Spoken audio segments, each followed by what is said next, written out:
Sir?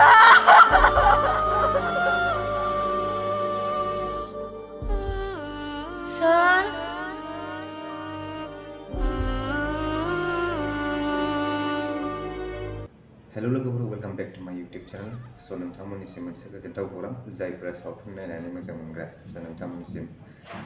गोबां गोजोनथाव खौरां स' जोंहा नै दायो बिजनि लावगावआवहाय 30 तारिखआवहाय मोनसे फिल्म रिलिज जानो थांगासिनो दङ जायनि नामा जांख्रिनायनि थैसाम स' बेवहाय जोंहा गोबां समाजारि भिडिअ आरो माखासे जोंनि बर'नि हिस्ट्रि बेवहाय गोबां थागोन स' नोंथांमोना नायनो एक्साइटेड जागोन जायाखै स' आंथ' बहुद एक्साइटेड जायफ्रा एक्साइटेड जानानै दं स' नोंथांमोना कमेन्ट बक्सआवहाय कमेन्ट खालामनो हागोन आरो बेनि गेजेराव गोबां बर' फिल्मनि ओंखारगासिनो दं नै दायो जायनोखि श' खालामगासिनो दङ रोदा जोंहा आरबि फिल्म प्रडाक्सननि स' नोंथांमोना नायनानै माबायदि मोनदों जायफोर फिल्मखौ स' नोंथांमोना बेसेबां एक्साइटेड जाखो स' नोंथांमोना कमेन्टआवहाय कमेन्ट्स खालामबानो जाबाय आरो बे जिथुनाखि जांख्रिथायनि थैसाम आं बेखौ ट्रेलाराव नायनानै जोबोर मोजां मोनदों आरो गोबां एक्साइटेडबो जादों स' नोंथांमोननि सायाव आंबो ससे ट्रेलारखौ देखायनो हागोन गाज्रि मोनाब्ला गोबां एक्साइटेड जानानै दङ दा जोंहा 30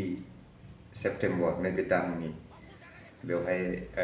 रिलिज जानो थांगासिनो दं जायफ्रा नायनो एक्साइटेड स' नोंथांमोना गासैबो सापर्ट खालाम बयबो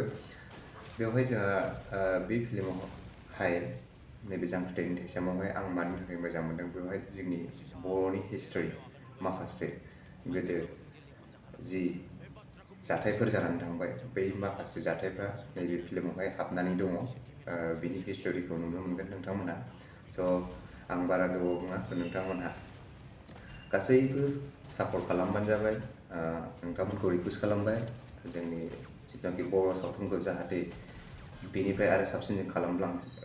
बेनिफ्राय साबसिन आरो बिसोर खालामलांबावनो हाथों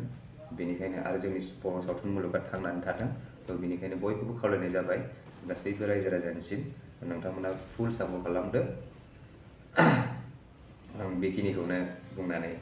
नोंथांमोननिफ्राय बिदाय जय बर' हारिनि जय जय बर' हारिनि जय